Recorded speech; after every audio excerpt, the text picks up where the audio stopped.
오늘 하나님 말씀은 베드로전서 2장 11절부터 17절까지 있는 말씀입니다. 육체의 정욕을 제어하라, 이런 제목으로 말씀을 전하겠습니다. 베드로전서 2장 11절부터 17절까지 있는 말씀 함께 보시겠습니다. 사랑하는 자들아, 나그네와 행인 같은 너희를 권하노니 영혼을 거스려 싸우는 육체의 정욕을 제어하라. 너희가 이방인 중에서 행실을 선하게 가져 너희를 악행한다고 비방하는 자들로 하여금 너희 선한 일을 보고 권고하시는 날에 하나님께 영광을 돌리게 하려 함이라. 인간이 세운 모든 제도를 주를 위하여 순복하되 혹은 위에 있는 왕이나 혹은 악행하는 자를 징벌하고 선행하는 자를 포장하기 위하여 그에 보낸 방백에게 하라. 곧 선행으로 어리석은 사람들의 무식한 말을 막으시는 것이라. 자유하나 그 자유로 악을 가리우는 데 쓰지 말고 오직 하나님의 종과 같이 하라. 무사람을 공경하며 형제를 사랑하며 하나님을 두려워하며 왕을 공경하라 했습니다.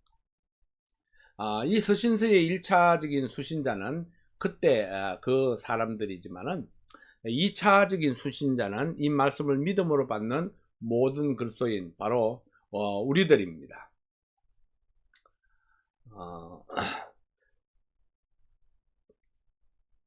1차적 수신자들이 어떤 상황에서 이 말씀을 받았는가를 살펴보는 것은 이 말씀을 이해하는 데에 큰 도움이 될 수 있습니다. 이 말씀의 1차적 수신자들은 본도, 갈라디아, 갑바도기아, 아시아와 비두니아에 흩어진 나그네, 지금의 터키 지역을 중심으로 하는 광범위한 지역에 흩어져 살고 있던 그리스도인들입니다. 로마의 박해를 피해서 흩어져 살고 있던 이들에게는 여러가지 많은 고난들이 있었습니다. 경제적인 고난도 있었을 것이고 안전의 위협도 있었을 것입니다. 그뿐 아니라 언제 이 방랑의 삶이 끝이 날 것인지, 또 언제 고향으로 돌아갈 수 있을 것인지, 언제 안정된 삶을 누릴 수 있을 것인지, 이런 정신적인 고난도 피할 수 없었을 것입니다. 베드로는 이 같은 사람들에게 소망을 주시기 위해서 이 서신을 기록해서 보냈던 것입니다. 베드로는 이 같은 사람들에게 소망을 주시기 위해서 이 서신을 기록해서 보냈는데, 그들을 두 가지 호칭으로 부르고 있습니다. 하나는 사랑하는 자들아, 이게 둘째는 나그네와 행인 같은 너희들이라고 부르고 있습니다. 이 사람들은 어떤 사람들입니까? 로마의 박해를 피해서 복음 때문에 흩어져 살고 있는 신실한 그리스도인들입니다. 베드로는 외롭고 힘겹게 살아가는 그리스도인들을 격려하기 위해서 먼저 사랑을 고백하고 있습니다. 우리가 고난 가운데서도 하나님의 사랑을 확신할 수 있다면 어떤 고난도 능히 이겨낼 수 있을 것입니다. 그리스도인이 죽으면 천국에 갈 것이 확신한데도 불구하고 왜 고난이 두렵습니까? 이 고난 때문에 하나님을 부정할까 두렵습니다. 이 고난 때문에 하나님의 사랑과 인도하심을 불신하게 될까 두렵습니다.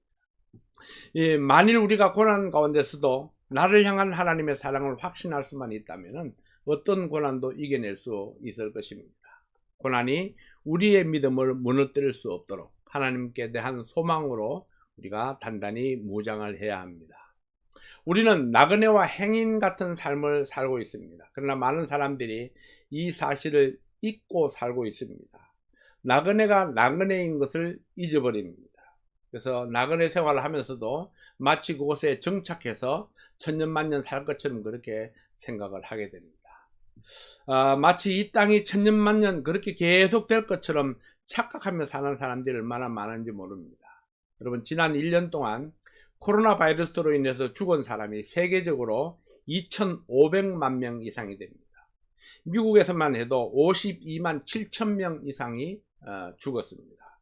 뉴욕주에서만 4만 8천 명 이상이고 매일 170명 이상이 죽었는데 요즘은 축 줄어들어 가지고 하루에 120명 정도가 죽어가고 있습니다.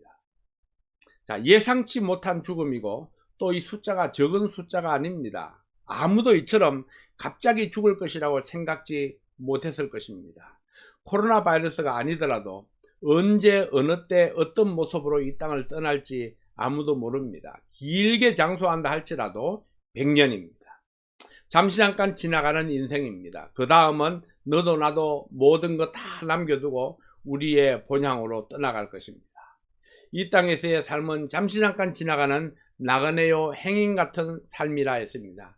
여러분, 행인 같다는 말이 무슨 뜻입니까? 길에 스쳐 지나가는 사람 같다 하는 뜻입니다. 예, 이 사실을 부정할 그리스도인이 어디에 있습니까? 인생의 본질에 대해서 잘 알고 있으면서도 한편으로는 본향을 그리는 마음으로, 본향을 사모하는 마음으로, 또 본향에 가고자 하는 마음으로 살아가고 있으면서도 육체의 정욕에 우리의 마음을 빼앗기며 실수하고 넘어질 때가 얼마나 많은지 모릅니다. 오늘 베드로의 권면을 다시 한번 묵상하면서 실수를 딛고 일어나서 다시 소망의 끈을 붙잡을 수 있기를 원합니다. 첫 번째로 육체의 정욕을 제어하라 했습니다.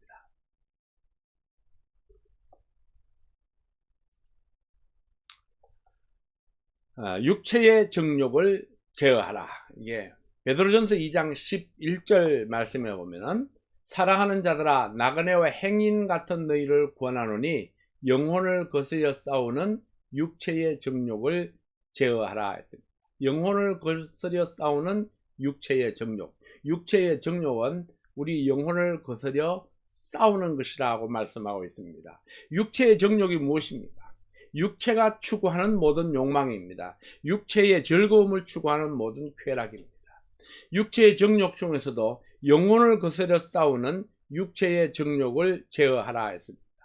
영혼을 거스려 싸운다는 것은 구원받은 영혼, 하나님의 말씀 앞에 순종하고 복종해야 할 영혼을 거스리는 그런 정욕을 가리키는 것입니다.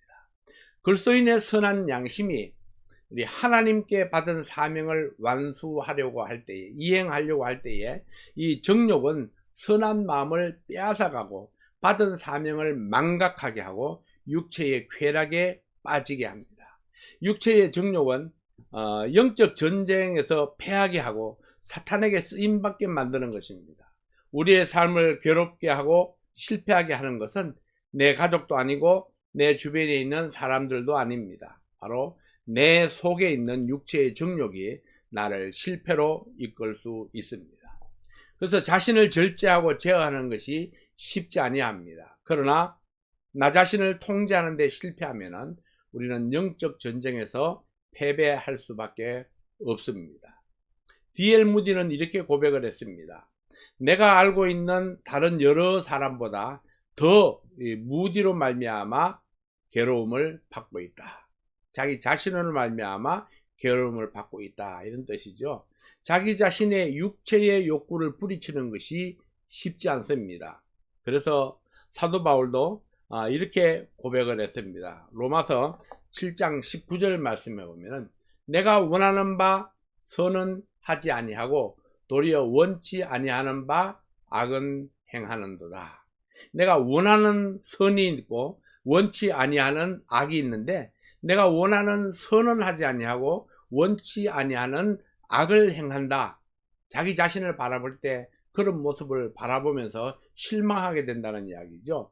로마서 7장 20절 말씀에 보면은 만일 내가 원치 아니하는 그것을 하면 이를 행하는 자가 내가 아니요 내 속에 거하는 죄니라, 이렇게 말씀을 했습니다. 내 속에 거하는 죄, 바로 이 육신의 정욕이 나를 그렇게 이끌고 간다는 것을 말씀하고 있습니다.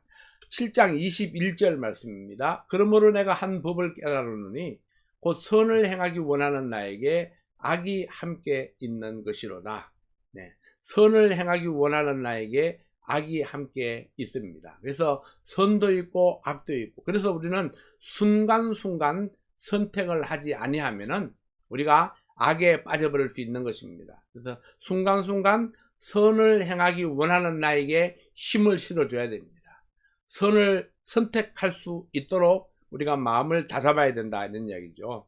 7장 22절 말씀에 보면은 내 속 사람으로는 하나님의 법을 즐거워하되, 이렇게 말씀을 합니다. 내 속 사람이 있고 내 겉사람이 있다는 거죠. 내 속 사람이 있고 내 육신의 정욕이 있습니다. 내 지체 속에서 23절 내 지체 속에서 한 다른 법이 내 마음의 법과 싸워 내 지체 속에 있는 죄의 법 아래로 나를 사로잡아 오는 것을 보는도다 했습니다. 그래서 사도 바울은 그렇게 탄식합니다. 오호라 나는 공고한 사람이로다. 이 사망의 몸에서 누가 나를 건져내랴 이렇게 말씀을 했습니다. 바울의 탄식입니다. 어떤 사람은 이런 탄식은 바울이 구원받기 전에 한 탄식이다 그렇게 이야기하는 사람이 있습니다만은 그러나 문장으로 볼 때 그렇지 않습니다. 이게 구원받아서 새 생명을 가졌음에도 불구하고 무너지는 자기 자신을 겪으면서 했던 그런 탄식들입니다. 자기 자신의 마음속에는 하나님의 뜻을 행하기 원하고 하나님 말씀 앞에 전적으로 복종하기를 원하고 하나님께서 원하시고 기뻐하시는 그런 선을 행하기 원하는데 근데 내가 육신에 져서 육신의 정욕 때문에 내가 무너지고 실패하고 그렇게 해서 죄 가운데로 이렇게 끌려가는 그런 자신의 모습을 보면서 탄식을 하는 겁니다. 왜 나를 이렇게 강하게 붙잡지 못하는가?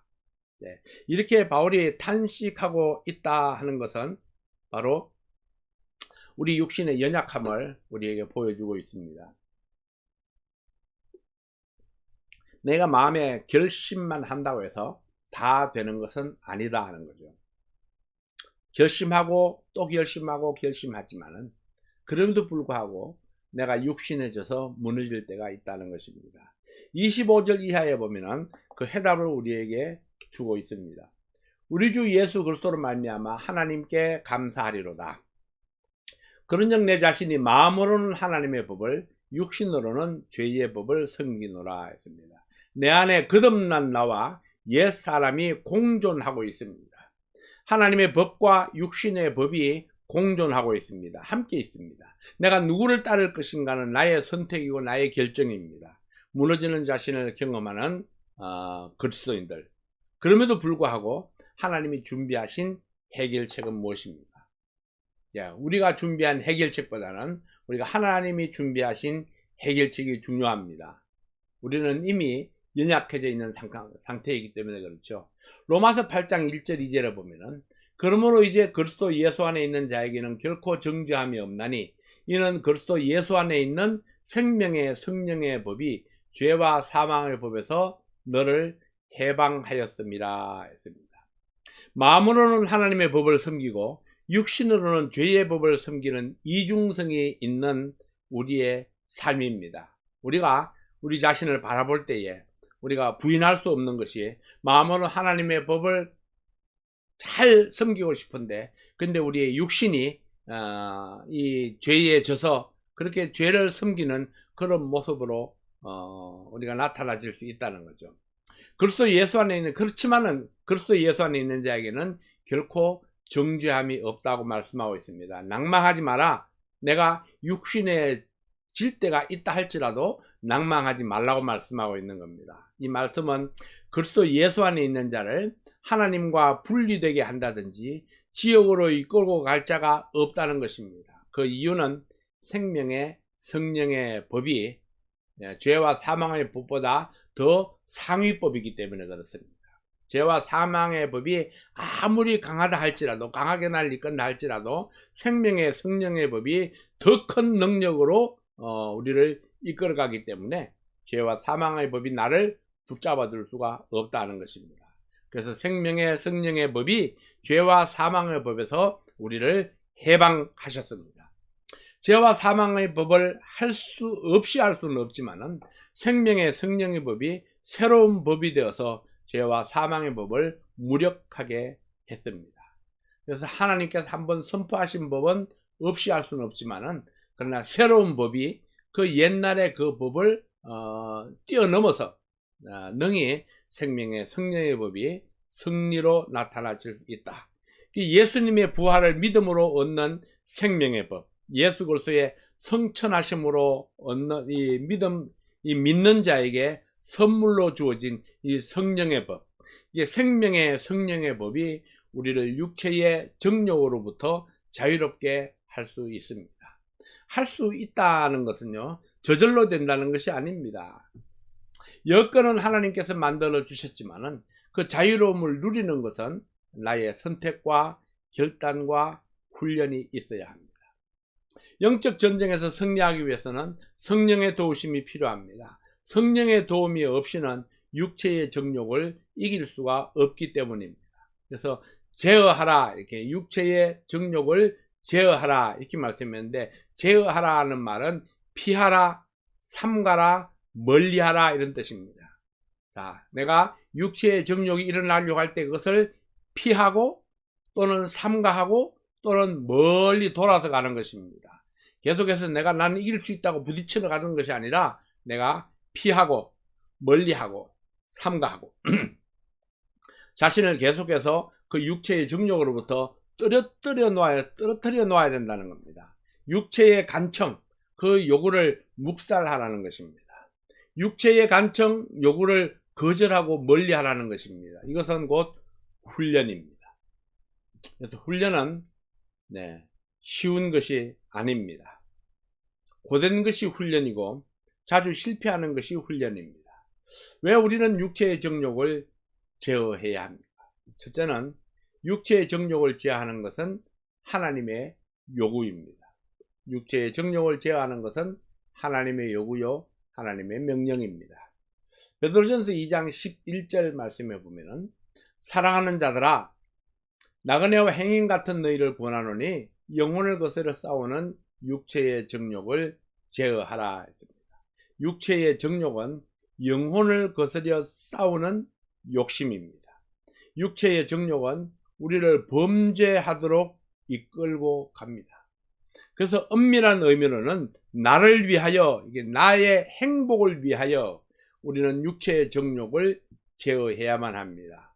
왜냐하면 육체의 정욕에 빠지면은 결국은 나를 불행하게 만들기 때문에 그렇죠. 육체의 정욕을 제어하라. 이것은 하나님의 강력한 요구요, 명령입니다. 두 번째로는 육체의 정욕을 제어하는 것이 믿음의 간증을 나타냅니다. 베드로전서 2장 12절 말씀에 보면은 너희가 이방인 중에서 행실을 선하게 가져 너희를 악행한다고 비방하는 자들로 하여금 너희 선한 일을 보고 권고하시는 날에 하나님께 영광을 돌리게 하려 함이라 했습니다. 이방인 중에서 우리의 행실을 선하게 가져서 우리가 악행한다고 비방하는 사람들에게 뭔가 보여줄 것이 있어야 된다는 거죠. 이방인들이 볼 수 있도록 우리의 행실을 선하게 하라 이렇게 권면을 했습니다. 그러면은 무엇이 선행입니까? 어떤 행실이 선행입니까? 11절 12절 말씀을 연결해서 본다면은 육체의 정욕을 제어한 행동이 곧 선행입니다. 11절 말씀, 사랑하는 자들아 나그네와 행인 같은 너희를 권하노니 영혼을 거스려 싸우는 육체의 정욕을 제어하라. 바로 이어서 너희가 이방인 중에서 행실을 선하게 가져 너희를 악행한다고 비방하는 자들로 하여금 너희 선한 일을 보고 권고하시는 날에 하나님께 영광을 돌리게 하려 함이라 했습니다. 그래서 선행은 이방인들이 우리 그리스도인의 행실을 보고 있다고 말씀을 했습니다. 그들에게 우리가 보여줄 것이 있어야 됩니다. 그들이 보고 있는데 그리스도인이 육체의 정욕을 제어하지 못하고 정욕을 따라 살면은 간정을 잃어버리게 됩니다. 그리스도인의 간정을 위해서 육체의 정욕을 제어해야 한다고 말씀을 했습니다. 자, 세 번째로는 육체의 정욕을 제어함으로 하나님의 영광을 나타내야 됩니다. 12절 말씀을 다시 한번 봅니다. 너희가 이방인 중에서 행실을 선하게 가져 너희를 악행한다고 비방하는 자들로 하여금 너희 선한 일을 보고 권고하시는 날에 하나님께 영광을 돌리게 하려 함이라. 목적이 바로 이것입니다. 하나님께 영광을 돌리게 하는 목적. 이 목적을 위해서 우리의 선한 행실을 가져야 된다고 말씀을 했습니다. 우리가 하나님을 위하여 산다는 것이 무엇입니까? 육체의 정욕을 따라 사는 것이 아니라 성령의 요구에 응답하며 사는 것이 하나님을 위해서 사는 것입니다. 내가 육체의 정욕을 거부할 수 있을 때에 하나님의 영광을 위해서 살 수 있습니다. 내가 육체의 정욕을 거부하고 성령의 인도하심을 따라갈 때에 그때마다 하나님께서 영광을 받으시는 것입니다. 자, 우리에게는 훈련이 필요합니다. 나를 위해서, 또 다른 사람을 위해서, 그리고 하나님의 영광을 위해서 우리는 훈련을 해야 합니다. 훈련이 필요하다는 것은 육체의 정욕을 제어하는 것이 저절로 되지 않는다는 것을 이야기하는 거죠. 육체의 정욕이 나를 자극할 때마다 기도함으로 성령의 능력을 의지해야 됩니다. 육체의 정욕을 거절하고 물리치고 피해야 합니다. 이것이 마지막 시대를 그리스도인답게 살아가는 비결입니다. 육체의 정욕이 일어나려고 할 때마다 우리가 의지할 것은 하나님께 기도하고 성령의 능력, 성령의 도우심을 구하는 것입니다. 내 힘으로 안 되는 것, 성령의 능력으로 제어할 수 있도록, 피할 수 있도록, 그리고 물리칠 수 있도록, 거절할 수 있도록 주님께서 나에게 능력 주시기를 원합니다. 두 번째는 주님의 말씀에 순복하라 했습니다. 하나님의 말씀이 곧 우리를 향한 하나님의 요구입니다. 하나님의 말씀은 우리의 감정이나 시대적인 현실보다도 더 중요합니다. 어떤 조건이나 어떤 상황에서도 하나님 말씀이 최우선이 되어야 합니다. 베드로전서 2장 13절 14절 말씀에 보면 인간에 세운 모든 제도를 주를 위하여 순복하되 혹은 위에 있는 왕이나 혹은 악행하는 자를 징벌하고 선행하는 자를 포장하기 위하여 그에 보낸 방백에게 하라 했습니다. 베드로의 권면은 정부에 대하여 인간이 세운 제도에 대해서 순복하라고 말씀을 했습니다. 비록 의롭지 못하고 잘못되어 가는 것처럼 보여도 인간이 세운 제도에 순복하라 했습니다. 왜냐하면 악행하는 군주라도 하나님이 허락하여 세워진 리더이기 때문입니다. 우리가 착각하는 것이, 잘못 오해하는 것이 바로 이것입니다. 위에 있는 사람들이 잘못하고 있는데, 정치를 잘못하고 있는데, 그런데 우리가 예수 믿는 우리가 그것을 바로잡아야 되지 않겠느냐, 그런 생각을 하게 되죠. 그러나 정부를 바로잡는 것, 권세를 바로잡는 것은 우리의 몫이 아닙니다. 우리는 우리에게 주어진 몫만 감당해야 됩니다. 그래서 그것이 안타까우면 우리가 할 수 있는 일, 그것은 우리가 하나님 앞에 기도하는 것입니다. 하나님께서 상황을 바꾸어 주시도록, 하나님께서 우리의 리더를 바꾸어 주시도록, 하나님께서 위정자들의 마음을 바꾸어 놓도록, 그래서 하나님께서 이 정치가 하나님께서 원하시고 기뻐하시는 그런 모습으로 이루어져 갈 수 있도록 우리가 그렇게 기도해서 하나님의 도움으로 이것을 해결할 수 있어야 한다는 것입니다. 우리의 힘으로 하는 것이 아니고 우리의 입으로 하는 것이 아니라 하나님의 도우심으로 이 일을 해결해 나갈 수 있어야 할 것입니다. 북이스라엘의 수많은 악한 왕들로 인해서 백성들이 고난을 겪었지만 이것도 하나님이 허락하신 역사였습니다. 백성의 자세는 위정자들에게 순종하는 것이고 성도의 자세는 하나님 말씀 앞에 순종하는 것입니다. 사도 바울은 더 자세하게 이 사실을 설명합니다. 로마서 13장 1절 2절 말씀에 보면 각 사람은 위에 있는 권세들에게 굴복하라. 권세는 하나님께로 나지 않음이 없나니 모든 권세는 다 하나님의 정하신 바라 했습니다.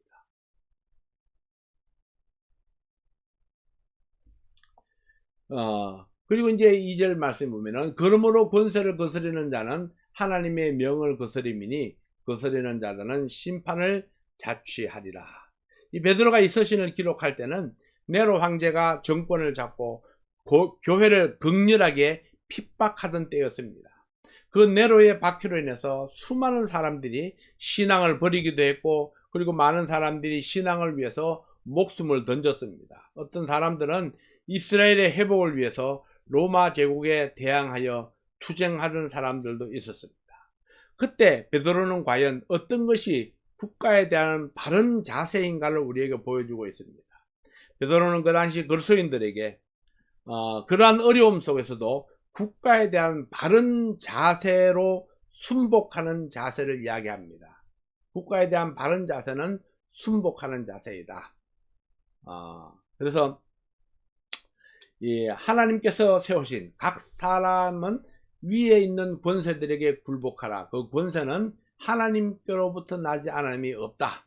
다 모든 권세는 하나님이 정하신 것이라고 말씀을 했습니다.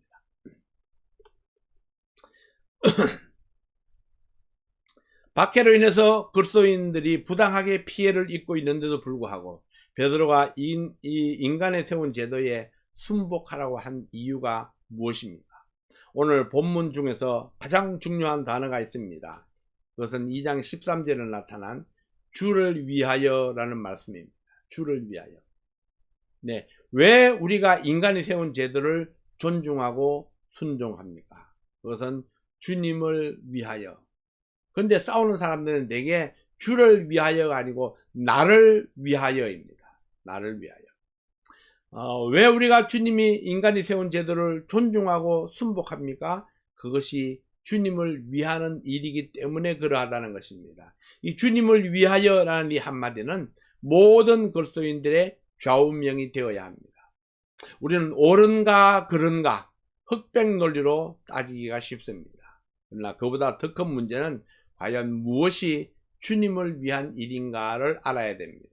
옳으냐 그르냐보다도 더 중요한 것은 무엇이 주님을 위한 것인가, 무엇이 주님의 뜻인가 하는 거죠. 주님을 위하여라는 말씀은 곧 주님의 영광을 위하여라는 말입니다. 하나님이 세우신 모든 질서에 순복하는 것은 곧 하나님을 위한 일입니다. 베드로는 우리가 주님을 위하여 어떤 일을 해야 한다고 권면하고 있습니다.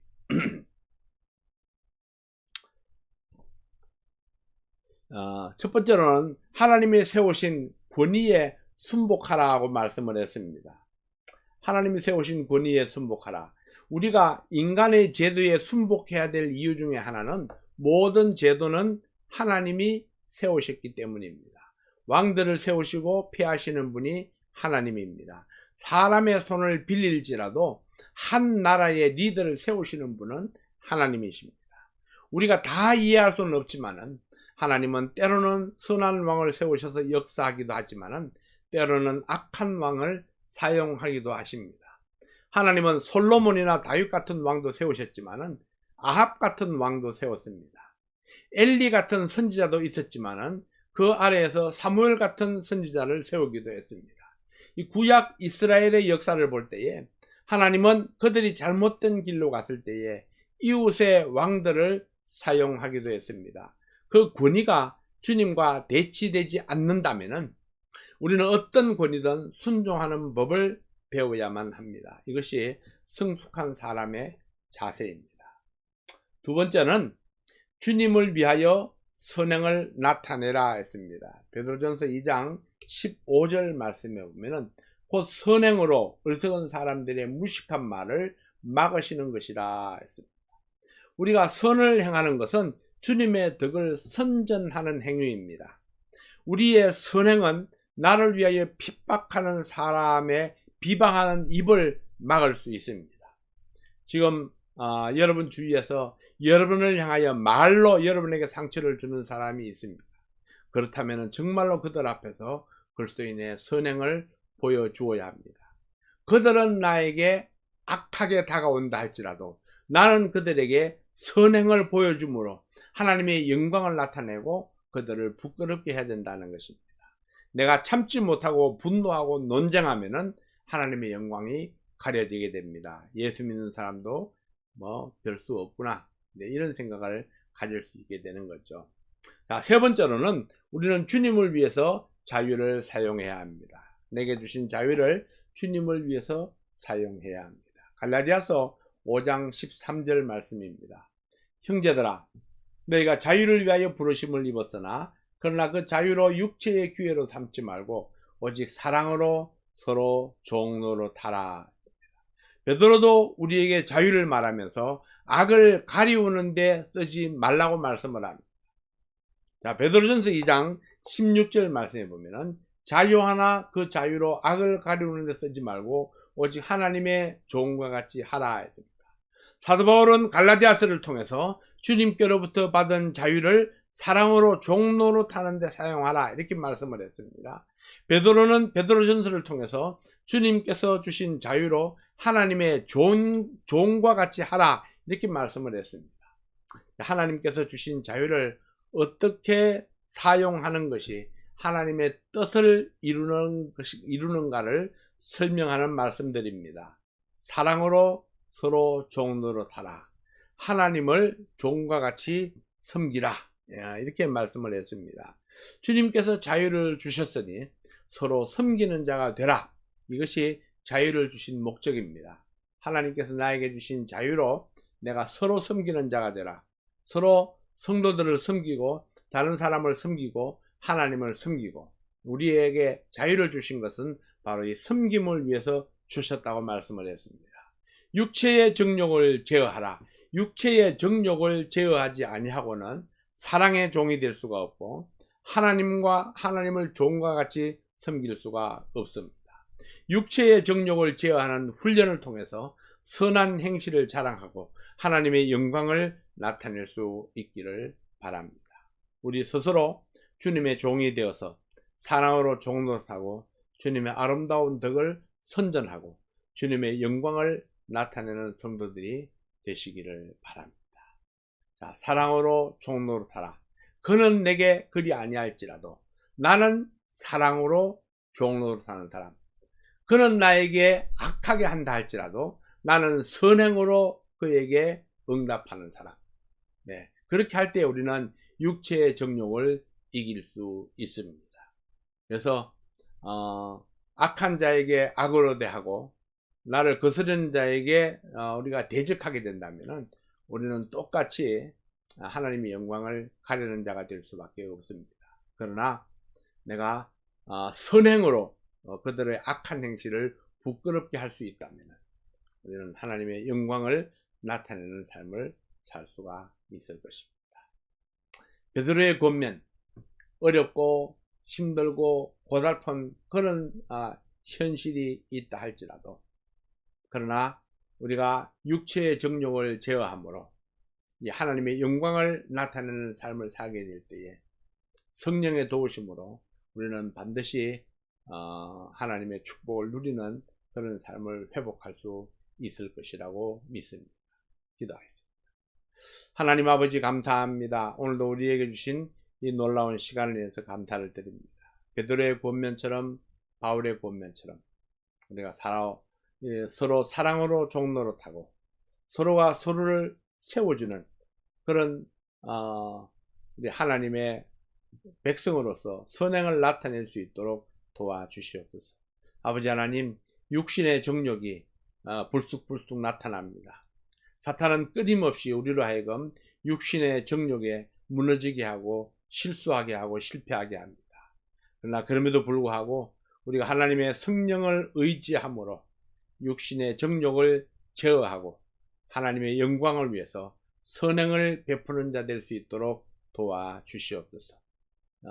이번 한 주간도 하나님께서 우리와 함께 하심으로 하나님의 놀라운 영광이 우리 사랑하는 모든 성도들의 삶 속에 또 각 가정에 임할 수 있도록 축복해 주시옵소서. 예수님 이름으로 간절히 기도하옵나이다. 아멘.